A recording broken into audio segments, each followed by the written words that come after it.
welcome back to another episode of Beyond Sport, the podcast that talks about careers, sport, mental health, and everything in between. Today you have myself as a host, Craig Collins, along with fellow tutor Mark Ellams. The substitute tutor from yesterday has returned for another episode, which is Will Biggs. We have student host Josh Halls, and it gives me great pleasure to welcome today's guest, Liam Scully. Welcome along. Thank you, Craig. Thank you all. No problem at all. So I'll give you a little bit of background about Liam and, you know, where he's come from and what he's done. So Liam's got over 18 years worth of experience working within football, first having entered the sport kind of through an apprenticeship scheme through the PFA, accumulating of lots of different ranks throughout, you know, jobs within football along the way. And I'm sure we'll talk about them as we go. You know, most of his time that we know him for being part of Doncaster Rovers, but now at Lincoln City as a chief executive. So Liam, I want you to take you back all the way kind of back to the start of where kind of your journey, you know, began. Did you always want to work in football? Was that the always, you know, was that the main goal?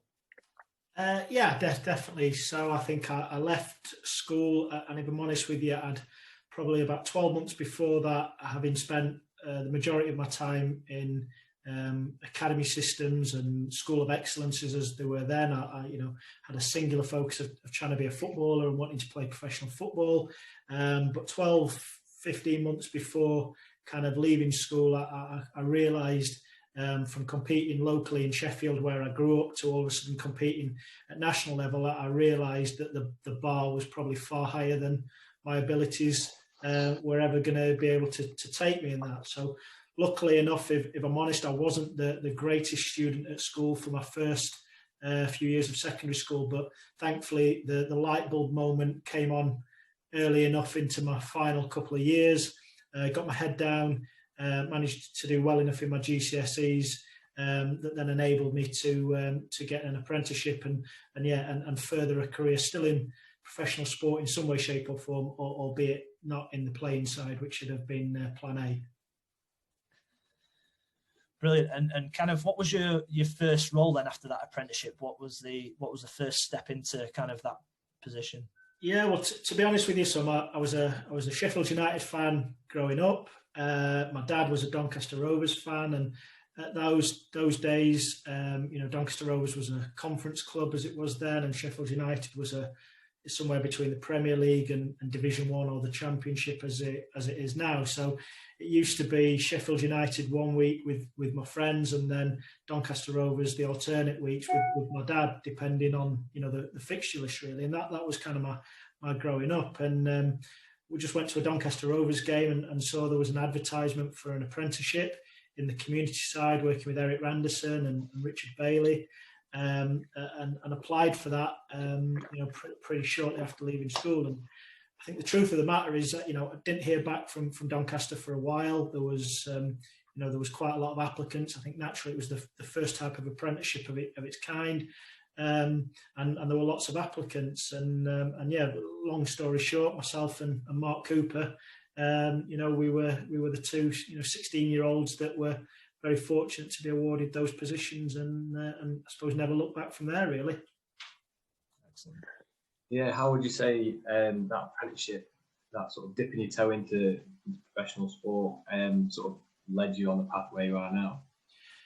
To be honest with you, Will, it was a perfect start for me. So, like, looking back then, you know, I was really naive and quite green to the working world. You know, I'd spent all my time in education. You know, Sheffield, you know, growing up in Sheffield, I didn't, you know, I don't want to sit here and play the X Factor music. I had a good upbringing, but, you know, growing up in Sheffield, you know, it's a diverse city. It's, you know, you have to have your wits about you, you know, going about the place. So whilst I had some kind of wider knowledge and wider understanding, what I didn't have is any kind of business knowledge or any industry knowledge. So my whole kind of experience and my whole understanding of life was from the safe environment of school. So so coming into the apprenticeship with what was football in the community, you know, we'll be forever grateful to Eric and Richard and the team around them, because it was a perfect blend of continuing my education and giving me an opportunity to continue gaining qualifications, which was absolutely needed. But equally, spending 4.5 days a week, actually working in industry, getting to learn what that's like, making mistakes, making a lot of mistakes, truth be told, but equally having, the arm around you to look after you, that you don't fall too hard. So, those first 2 years in those apprenticeship, I was earning £40 a week. That was the apprenticeship wage at the time.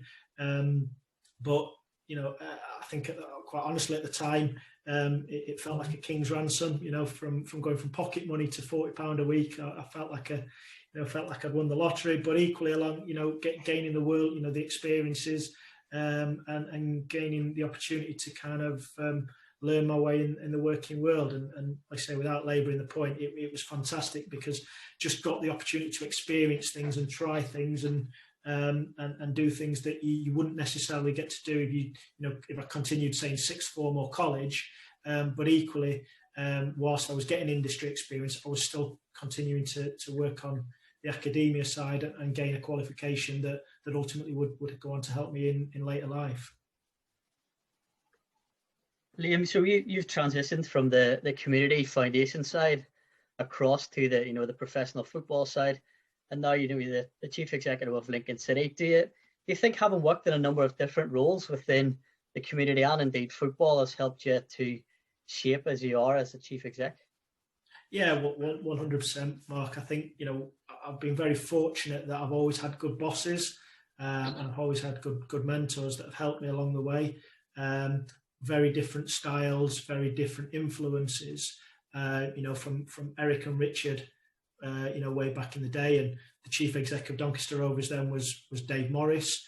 Equally then, going on to work with Gavin Baldwin and the rest of the senior management team, within Club Doncaster.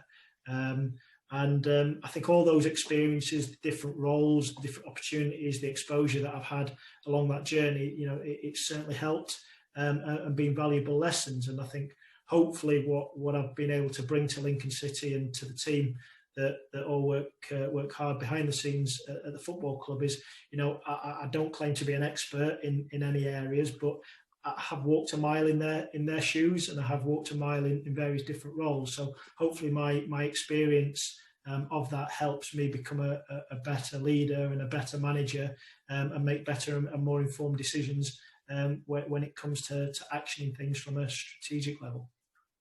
Yeah, absolutely. And it kind of leads into Josh's question about your sort of day-to-day roles. Yeah, just being a chief executive of quite a busy club, how do you manage all the responsibilities and cope with the pressure and mental abilities of it, really? I think one of the things that is really difficult to kind of teach or to provide anybody is that mental resilience, and you can be as brilliant as a technician as you want, with all the academic background and all the kind of knowledge, but ultimately that resilience and that ability is something that only working through an apprenticeship and having that pathway and getting industry experience will tell you. As I said right at the very beginning, 2001 when I left school and the apprenticeship that I started then, very green, very naive, relatively sheltered.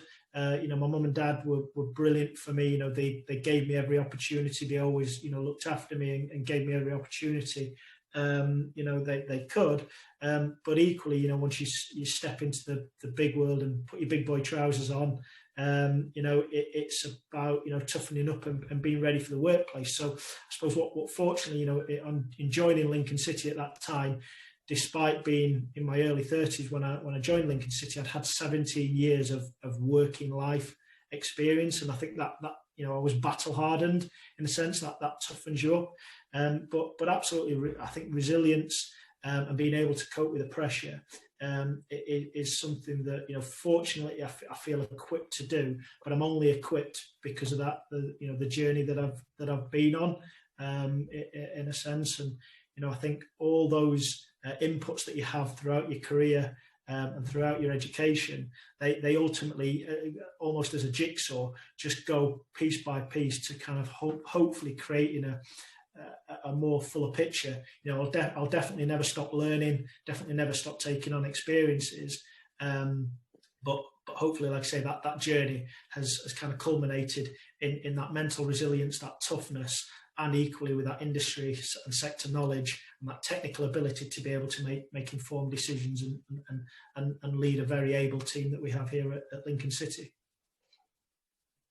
Brilliant. And that kind of leads into my next question, Liam, about obviously in the current situation that we find ourselves at the minute. Obviously, the heart and soul of every kind of football club is the fans, and I would imagine the LNR Stadium will be bouncing on a match day. That must be completely different at the moment. And how's the club kind of working on that? Yeah, like every football club, you know, like Doncaster Rovers or even like the Dons from a rugby perspective, you know, it's financially difficult without fans. You know, the pressure that's been put on all clubs, all sports clubs, you know, you could never forecast and you could never plan for this scenario. But from an experience point of view, you know, match days for me and as a young kid growing up and you know, going to Bramall Lane with my friends or going to Bellevue with my dad, it was all about that whole experience. You know, what the start of a match day, what that would look like. You know, the smell, the feeling. You know, it's things that you know, intangibles that you can't quite, you know, really put your finger on. And I think that for me is what's been, you know, really sad and what's missed, you know, from this season. You know, I'm very, very fortunate and I don't take it for granted one moment. You know, I still get to come and, you know, through my operational role, you know, come into the games and watch the games and celebrate the goals and in person. But, you know, it's a real bizarre feeling when you score and, you know, there's a ripple within the stadium. And, you know, back in the day, going back to that apprenticeship at Bellevue, one of the very fortunate perks of the job was I used to get to watch a lot of the reserve games. It was the Pontins League at the time then, you know, it'd usually be on our dinner breaks. And it almost goes back to then, you know, there'd be, you know, probably 20, 30 people in the ground at the time and there's someone scores and there's a ripple of applause. And yeah, it feels like that. But the difference is this is, you know, League One or Cup football, you know, it really, really matters. You know, the other night we played at Sunderland away, you know, behind closed doors, you know, a huge stadium. And it just felt a complete void of any emotion. And I think professional football and professional sport isn't just about what goes on in the green rectangle. It's about everything else that goes around it. So yes, we have our sport, but it's not as we know it. So very much looking forward to welcoming fans back as soon as we can. Definitely. And I think, like you mentioned, that kind of social aspect of meeting family, talking with friends, that person that you sit next to at the game each week, like they're the little bits that people are missing out on, aren't they? Yeah, and look, it's work for us, but it's fun work. But for everybody else, football is their release. You know, people that work very tough jobs Monday to Friday, say 9 till 5, but probably 7 till 7, whatever it may be. And this is their escape. This is their release. You know, we do talk about the mental well-being of the nation at this moment, and I absolutely think football and the camaraderie that people have within a stadium, you know, absolutely plays its part. And look, we're on different sides right now, and you know, it's great to see the rivalry and the battles between Lincoln and Doncaster. But you know, just a few weeks ago, you know, how amazing would it have been to have a full stadium? You know, nearly 2,000 Doncaster fans, 8,000, you know, Lincoln City fans in the stadium. It had been a great, you know, event for football. And, you know, all I think about is my memories as a young child going to the games with my dad or my friends. You know, I can still remember, you know, those match days from being 6 and 7 now, you know, walking down to Bramall Lane, getting the burger and the smell of the onions and that whole experience. And that, for me, that shaped my upbringing. So desperate to get back to those times, desperately, you know, I think the cruelest thing of this pandemic is actually been denying us those memories, you know, as fans. You know, you guys are obviously having a great season this year under Darren Moore. You know, we're having a positive season, and I suppose it's just sad that we're denying the fans those memories, or this pandemic is denying the fans those memories that we'd have all had on the journey. You know, I Follow is great and it's a substitute for what we've got, but let's be honest, it is just that. It's a substitute for being in the ground and being part of it. So recording this the day after the national announcement. So yeah, longingly looking forward to getting fans back in the ground as soon as we can. Absolutely. Yeah, I think the way that things are going as well, Tinsel Bank will be absolutely sort of on a different level, the way that sort of performances have been, and like I said, big games like potentially sort of promotion push towards the end of the season would be brilliant for people to get back involved with. My question links a little bit to what you've just been talking about in terms of operational bits over this sort of period, which has been, as widely quoted, unprecedented. How's it been sort of operating through transfer windows and all that sort of thing, with all the restrictions that we've had? Yeah, well, I definitely think I've got my Jedi Master's badge on Zoom and Teams now. I think I've completed that.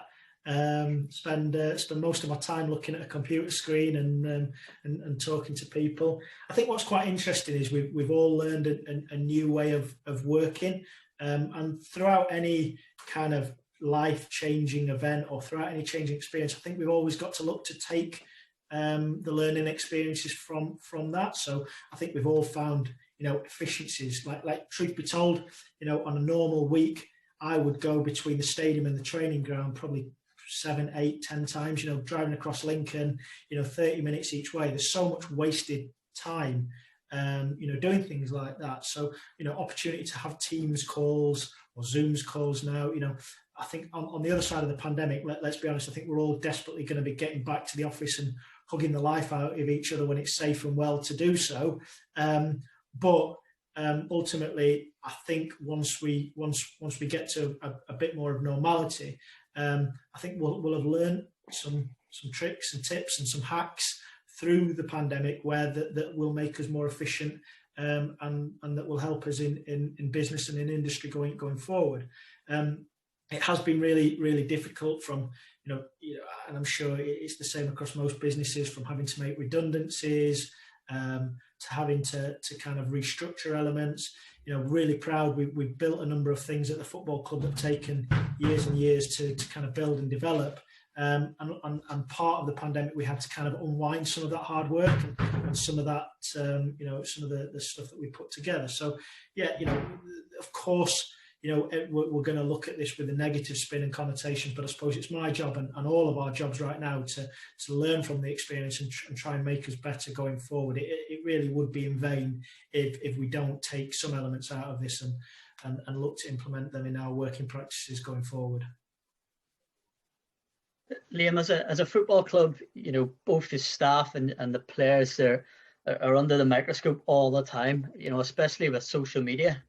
I know you're always open and transparent with fans on social media, and that's one of the positives that, definitely something that you welcome.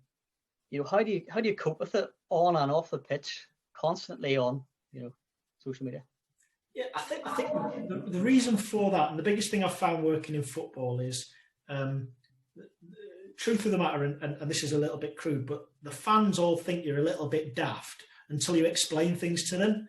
And once you actually explain things to them, what I have found is 99% of the fans actually will agree with the decision that you make, and once you understand it, but with their lens and with what they see, that they can often, ultimately, in their belief, come to the right decision, but without the full facts and without the information. So I think it should be the responsibility of anybody working within a football club, because we're just the temporary custodians of the club. The fans own the club. It's not us. It doesn't belong to a corporate organisation. It doesn't belong to Liam Scully. It doesn't belong to the board of Lincoln City. The club belongs to the fans, and I think it's really important that and I know Gav and Doncaster do very, very similar things, but I think it's about sharing your decision-making processes where you can. Of course, there's times where there's commercial sensitivities, and of course, there's times where you can't go and explain and justify every decision, or else you'll never get any work done. But wherever you can, I think it's really important to involve the fans in the process. Truth of the matter, show them you're human. I've made mistakes. We've made mistakes. in life, from being a little kid, you're taught if you make a mistake, say sorry. So, saying sorry as well if you make mistakes, there's nothing wrong with that. But sharing information, trying to help people and gain people's understanding of why you've came to that decision. And look, if they still disagree with the decisions that you've made, that's their choice, and fair play to them. But I think at least then they're tooled up and they've got the information that you're dealing with in order to make those decisions. So people see it as an outward focus, and yeah, absolutely it is. But selfishly as well, it's a way of helping the fans understand of why you come to those decisions. And hopefully, like I say, if they don't agree with you, they can at least understand the principles behind your decision making.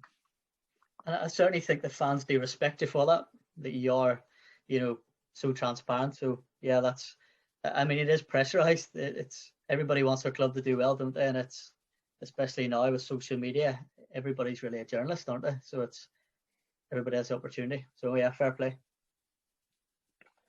So you've mentioned, obviously you have a lot of mentors like Eric and everything, and working with the Doncaster Rovers team. But what would you say the best piece of advice you've ever been given in your career is? Really, really good question, Josh. I think there's a couple of mantras that I suppose that I live by, and I suppose they've come out of advice in a sense. The number one being stick in your lane.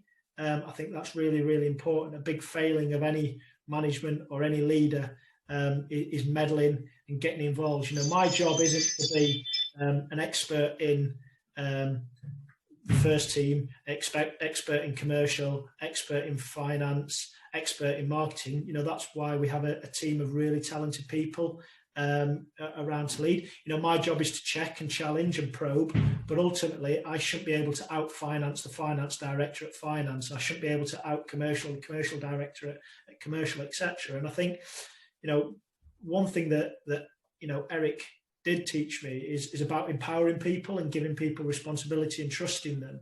And I think that's been a piece of advice and something that I've taken forward. Elsewhere, Gav Baldwin, real, very intelligent fella, got an unbelievable capacity and knowledge. And ultimately learnt a great deal from Gav in terms of managing and spinning multiple plates and being able to keep the finger on the pulse, really. So I know that doesn't quite directly answer your question, Josh, but I think the big thing that the advice or the learning I've had from people is just making sure that you work with talented people, you give them the opportunity to be at their best, create the environment for them. So I see it as my job as creating the environment that people can succeed. And very, analogies to a football team, some players need a bit of a rocket and a bit of a kick up the backside. Some need a cuddle and an arm around the shoulder. And it's very, very, similar in business, really, just trying to get the best out of people. It's not about, it's definitely not about me. I'm definitely not the center of attention. I'm definitely not the reason why we are successful. I'm just greasing the wheels and hopefully, getting the best out of the team around me. So it's my job to serve them as much as it is their job to work for Lincoln City Football Club. Yeah, I think that's like the key part of being a chief executive, not exactly to understand everything that's going on, but try and get into people's shoes and help them understand it too, and try and see where they're coming from. Yeah, well, completely agree with you there, Josh. So Liam, obviously being a chief exec, you have to work with numerous of different clubs for different situations and stuff like that, as well as working with different kind of characters. Some of them aren't always going to agree with you, and some of them are going to challenge maybe things that you say. How do you kind of potentially deal with them situations moving forward and making it kind of advantageous for yourself or the club? Yeah, look, I think the one thing that I struggle with is that in business and in high-pressured environments, you are going to have conflict, but conflict or disagreement is in that moment. It's not personal. It's not ego-driven. My one frustration I would have is when people, it's ego first rather than the decision. I really struggle to agree or get in with those type of people. But ultimately, if we're if we're in a room together and if we're ultimately trying to negotiate or come to an outcome, they're doing their job for their employer, I'm doing my job for my employer, and at times there is going to be gaps. It's not personal. It's not one-upmanship. It's just about ultimately, serving your bosses and your football club. So, conflict in business and certainly in professional sports is natural. I suppose being a bit of a gobby goalkeeper and playing from, having that upbringing, I'm probably used to kind of going toe to toe with people on a Saturday or whatever. So yeah, I can't say it unduly affects me. I'm definitely not one of those that goes out of my way to pick a fight. That is for sure. But ultimately, it's all part of business. It's all part of of what we're trying to achieve. And I think ultimately being respectful and understanding that people have a job to do, for their own employees. I think if you start from that base point, you almost understand what you're trying to get to. And ultimately, it is cliche, but if in most situations, through genuine discussion and debate, you can find win-wins, or you can at least mitigate the loss of one party, in negotiations or whatever it may be. Sometimes someone might be losing something that they don't want to lose. But, the other thing that I've always felt in business as well is, sometimes you're up and sometimes you're down. And, when you're up, the way that you act and you conduct and you behave yourselves at those times is really important, because I'm pretty sure there'll be a time when the tables will turn. So, that's part of our industry. We live we work in an industry that, it trades people. It trades in various different areas. We're competing from a commercial front, we're competing from an on-field, from an off-field front. But the majority of that competition is Saturday between 3 and 5 to 5. I think outside of that, there's no reason why we can't all, talk with each other, share ideas, and drive each other onto new standards. Brilliant. Yeah, that probably links to the question which I was going to ask about. Talk about the high pressure situations and sitting over a table negotiating hundreds of thousands, millions of pounds. How do you sort of switch off? How do you put the ball in the bag, as it were, and sort of relax and sort of think about looking after yourself sort of mentally, as well as sort of the high pressure situations that you find yourself in? Yeah, I probably I don't know if this is a good thing or a bad thing, but I think a God-given gift I've got is what Jenna, my wife, says is a nothing box. I can quite comfortably get into that nothing box at 8 o'clock on a 9 o'clock on an evening, watching some TV and just drift away. But jokes aside, that mental well-being and dealing with the pressure and having coping mechanisms is really important. When I first got into management, one of my triggers that I used to have was there was just a bridge that I used to drive over on the way home, and it was almost like kind of defragmenting the day, what's just gone on. And then once I got over the bridge, it was then back into kind of personal life and being a good husband and being a good partner. I've got a family, 2 young kids, and it's important that I'm a chief executive at work, and then when I go home, I'm dad and I'm husband, and I serve them as well. And I think the biggest mistake that I've probably made, and the things that I've learned, is trying to be everything to everyone all at the same time. You can't do that. You can't be a chief executive and a dad and a husband at the same time. But what you can be is a dad, a husband, and a chief exec. But as long as you kind of compartmentalize, and as long as you know what roles. So little rules. The one yellow and red card offence in our house is phones at the dinner table. So there's a time in the evening where we're eating dinner as a family. It could be whoever ringing up on the phone or whatever to get something done, and ultimately that's our space as a family. So I think everyone will have their own triggers, and everyone will have their own rules or the ways that they go about things. But I think certainly as Mark was alluding to, we're in where social media, notifications constantly going off, giving you probably a hard time over something or whatever. And I think if you immerse yourself in that, you ultimately not giving yourself space to unwind, then it will it will affect you, and it will affect your mental well-being, and most importantly, it'll affect those around you. So I think compartmentalizing, making sure that you have some triggers, and ways of unwinding, and just making sure that you know what mode you're in at what time. Now, ultimately, footballing, because things happen at 11 o'clock at night, or 6 o'clock in the morning, the thing that I've learned is to be able to transition from on and off a bit quicker. Before, it used to be a slow wind up and a slow wind down, whereas hopefully experience has taught me I'm a little better now at transitioning between the modes, but being able to kind of go on and off between them.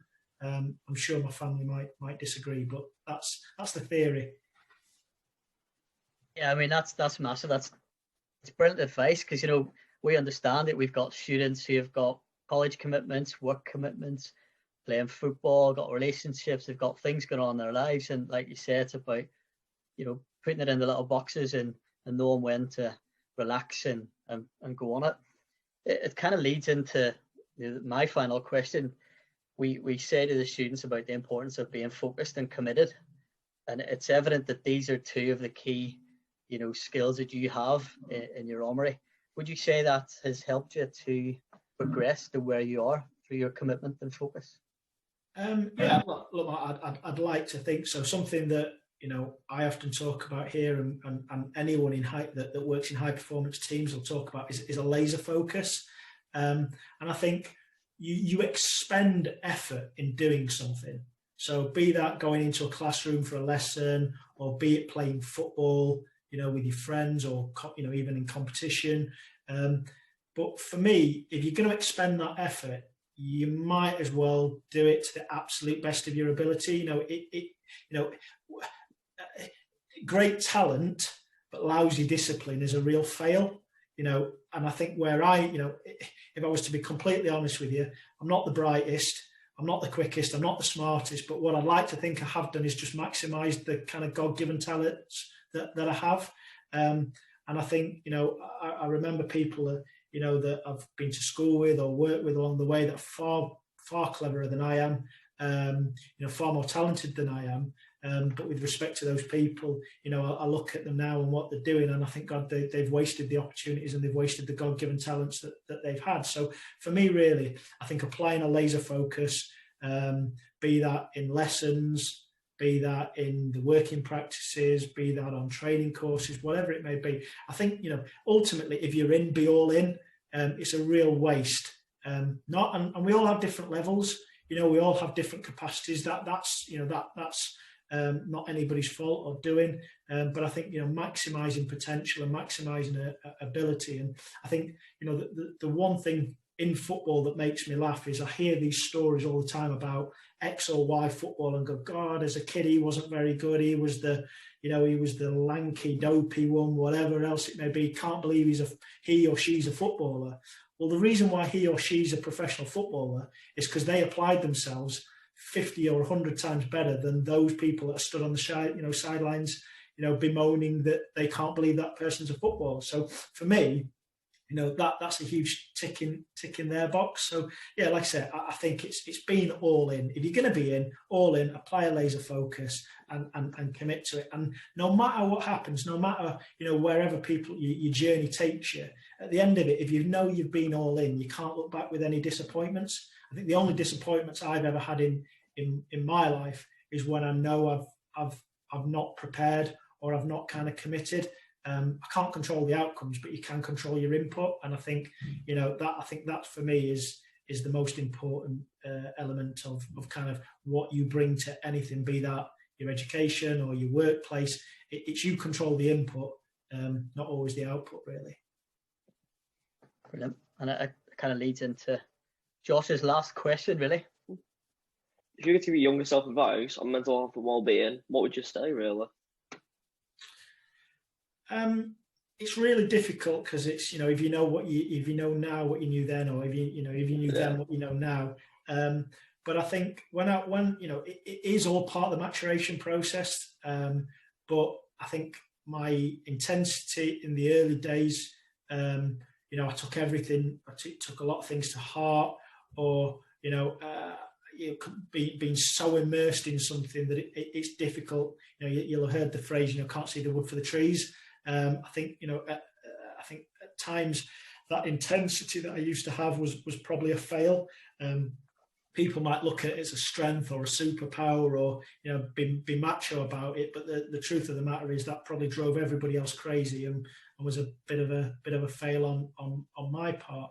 And I think, look, my one lucky moment was that I had a PE teacher who, for whatever reason, took a shine to me and put their arm around me, and they gave me that eureka moment just in time to go, look, Scully, you're all right, you're good, but you're not that good. Kind of, you're going to need your education, mate. So, crack on with that. And I think, thankfully, that happened. That for me, without talking and speaking about how great teachers are, that is great teaching. Forget whatever else went on. Mr. Pearson, at the time, he was the guy that kind of flicked that switch. So thankfully, I had somebody with a few grey hairs that gave me that advice. But if they weren't there, certainly that type of advice, wasting opportunity is definitely, as a youth and in your younger days, you have opportunity every time you turn a corner. But as you get older, those opportunities disappear, and you probably realise how many wasted opportunities that you did have. So yeah, I think the one piece around it would just maximise every opportunity, going back to that laser focus, and just maximising the output from every single day that you go into it. You'll never have a period of more growth than those 16 to 22, 23 years. That's when you're doing your most growing and learning. And yeah, those years are so pivotal. Definitely don't waste them. Excellently, and you've touched on so many different points to kind of summarise. But having that kind of focus, having them role models in place, not giving up on kind of where you want to be and where you want to be at, kind of sums it up really in terms of both professionally but also mentally as well. So thank you very much for coming on the podcast. Really do appreciate it. All the best for yourself and Lincoln City, as long as it's not to the detriment of Doncaster Rovers. And thank you very much. All right, so cheers. Pleasure. No, thanks guys, up the ends. Cheers, thank you very much. Thank you.